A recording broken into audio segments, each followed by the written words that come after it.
Hello there, well it's Fiona from Weekly Sewing Bee, and today we're going to be using foam sheeting. I love foam sheeting, I just think it's so funky, and we're going to make a coin purse for a child. Well, predominantly there's always a big problem with boy presents, isn't there? Boys, yeah, and they sometimes get overlooked with crafty stuff, so you know, we're going to do that. Now, first thing to remember is really easy to sew, but if we use a small stitch, we literally are perforating this. So we've got to set our machine to as big as we can go, which is fine. Alright, did I say we're making a fox? Oh, we're making a fox. Foxes are really in fashion. So, we need something to draw around. I'm going to use my broken pin pot, which you can see by the bottom I've used lots before. And I'm going to make it this size. Okay. So, and I need a template for the back. Now, fox's faces, so we have pointy nose, and they have very much similar to dog eyes, so we're going to go for nice brown eyes. If we want to, we can do a couple of fluffy bits or not, depending on how good we are at cutting out. And then we need a white bib, so that's good. And of course we need ears, which is easy enough, they're just triangles. And maybe a black splodge for the nose. Shall we? Shall we? We shall. So, what I need to do is I need to cut out my circle, because I'm going to make my circle orange. So I'm going to need, well, I can cut out the ears in one go, that's fine.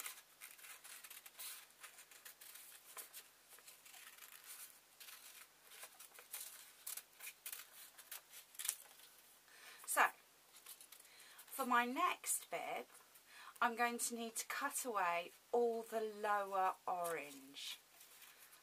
Now, I'm layering a layer of the white fluffy bib underneath the hat, underneath the head, so it sits nicely.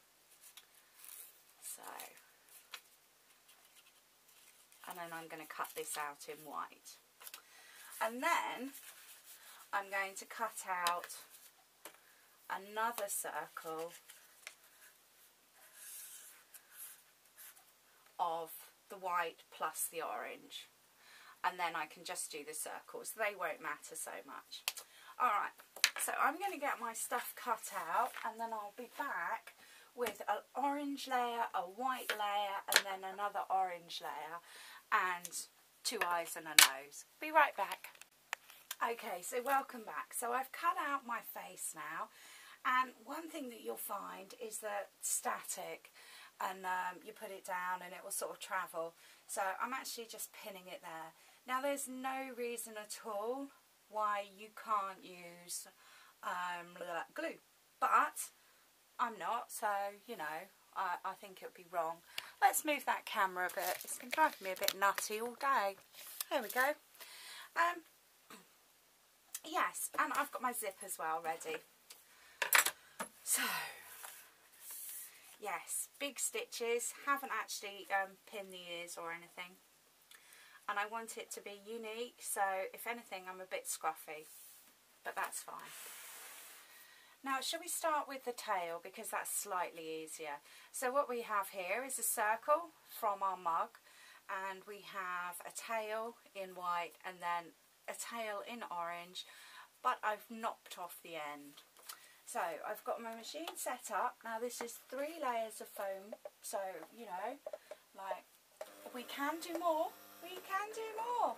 Let's get this machine started, and of course I'm on my biggest stitch, and always remember to put the foot down, even if it doesn't look like it's going to go. So I'm just sewing around the outside of my tail. I'm holding it quite firmly so that I actually don't travel. You know, I don't push the top layer away. So I've now come off one of my layers of foam and I'm just leaving the needle down so that I've got a nice continuous line. And when I go back up that layer of foam, I might even assist it by lifting that foot up just to get it to go and travel. But whereas in a lot of sewing, you know, we can sew aside, when we're doing something like this, we're literally just sewing a stitch. Now, if when you take it out it does look a bit untidy, we can always just trim that. There's no reason why we can't. Oh, it's a real day glow orange on the sometimes the lighting in this room is a bit skewy. Okay, so for the fox's face, what I'm going to do, oh, excuse me, is I'm going to take his nose out.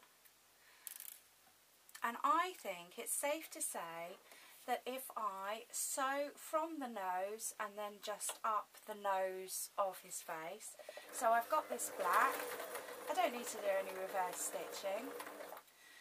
When I come towards the eye, I'm going to make sure that all I'm doing is literally pushing it under the foot. I can get rid of that pen now because, yeah, I did have a problem with static electricity, so I just used a pin. Now I've got 4 layers now, so, you know, still quite happy. And I'm going to lift it up, turn it round and then follow the line of the orange.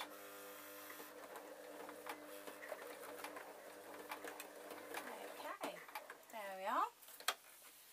I'm going to turn it round. Now this time I'm going to just sort of clip the edge of that black, because that is only a triangle, it's not a full layer or anything. One of the things that I am doing considerably wrong is that I have all my bobbin thread all caught up, so I know, really I should be giving this sewing machine a fighting chance, but I'm not. Okay, I'll put my finger on the eye and I'll carry on pushing round. When I get to the point of the end of the orange, I'm going to pick it up. I'm going to have a little tidy up actually, because it's just wrong, isn't it? There we go. There we go. And there we go. Yeah, that'll be a lot better. So what I need to do is I need to catch this eye. I'm just going to take a moment and make sure that I'm in a happy position to sew. And there we go. Everything's in its place. I can lift it up and give it a little push just to make sure that we're not pushing the eye out of the way when we sew. There we go. And anytime I want to, I can just assist it with my hand on the hand wheel there. So now coming down, I'm going to say the pommel of the nose, but I'm sure it's not called that. That's the shoulder in a horse. And there we go. And I'm back to the beginning. So that's my face sewn. And rather than worry too much about keeping everything in line, I just made sure that I pick everything up. Okay. So that's the next stage done. Now the stage after that is putting the zip on. So let's open this zip right out. I need to find the centre of my face and I need to find the centre of the zip. So, and I can even mark that with a pin.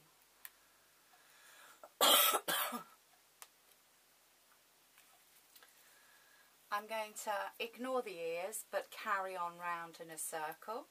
So what I'm doing is I'm literally just feeding it round with my hands to try and work out where to start. I can get rid of the head of the zip and then I can have a nice flat bit to start sewing. So I'm going to use my foot in the middle and I'm not going to use a special foot. And again, I'm sewing one stitch at a time. I know. and I'm ignoring the ears and everything else like that. So I come round a bit. What I want to do is I want to get to a point where I am able to pick up the foot and close the zip, because the zip will just push my stitches out of the way. So, and this is the easy side. So there we are. Got round the ear, got round the head of the zip, and I can lower my needle and just get that out of the way so that I can got a continuous flat sewing surface. I can put my foot down again and adjust this and then continue sewing. Now what I'm doing is I'm ignoring this pattern. The fox's face doesn't exist. All I'm concerned about is my imaginary circle, and I'm making sure that every stitch catches on to the banding of the zip. So I'm following my circle round, nothing else matters. Make sure I don't actually sew onto the zip. I'm dangerously close there. So I'm just going to carry on, and there we go. And I've stopped at the metal bit. Okay, so that was the harder side. No, this is the harder side. Again, I need to ascertain where the centre is, so I'm just going to line it up and check that it's there.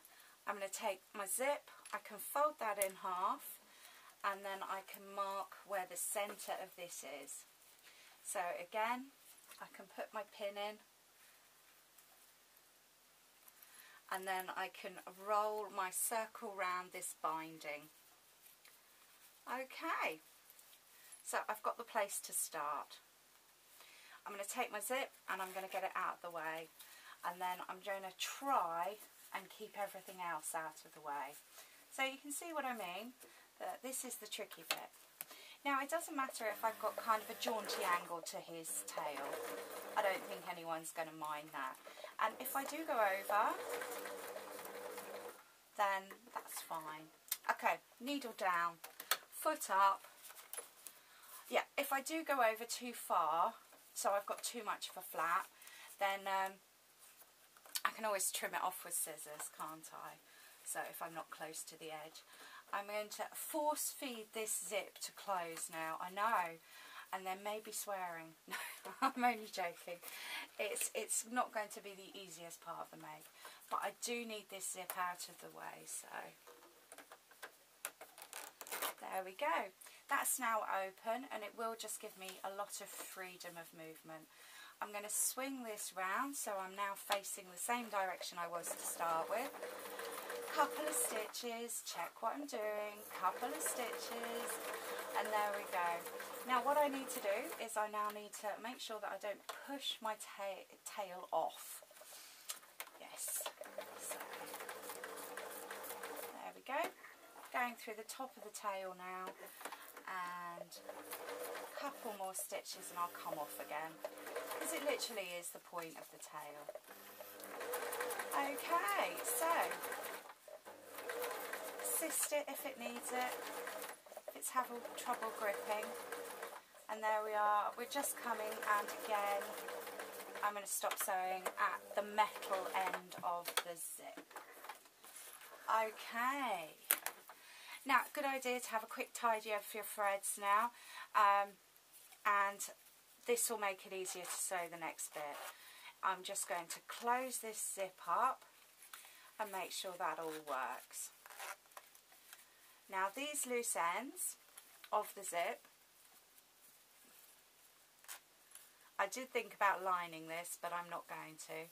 I'm going to push in, and then I'm going to start sewing a good couple of stitches before I finished last time. Now as you can see, I'm now at the point where it's having trouble going under the foot with the foot up, but that's fine. You know, I don't mind, it's not a problem at all. Let's get this zip right out of the way. So, tags in, couple of stitches from where we sewed the zip, line it all up, even if it takes a couple of goes, start sewing, make sure you don't catch the metal tags of the zip, which I am actually dangerously close to. Now I am going to continue round. Now this is a normal skirt size zip, and you know, pretty standard, pretty easy to get hold of. And again, I'm just tucking the bottom in, and now I'm coming through. I've got loads and loads of this foam. You know, I'm sewing through, I don't know, should we say 4? No, more than that. And now I'm coming through. Now again, I've got to be careful that I'm not going to catch the metal end of my zip. So, there we go, couple of stitches, I'm on the zip now. We can tell by the different noise that the sewing machine is making, and I just want to make sure that everything is sealed in nice and tight. I wouldn't want to give a present with a hole in the purse. Lovely. So, yes, this sewing machine quite happily sew over a zip, these modern plastic ones, so we do have to watch that I'm not catching the teeth either. Alright, now, as you can see, we now have a little functioning purse. I do need to trim all these ends, and what I want to just show you before we switch off is in there, because he's quite cute, isn't he? And foxes are in fashion in the fabric world. I know. What I want to show you is that if I just dent that with my nail, it does leave a mark, and it does look quite untidy. There's a couple of semicircles there, but overnight they should bounce back.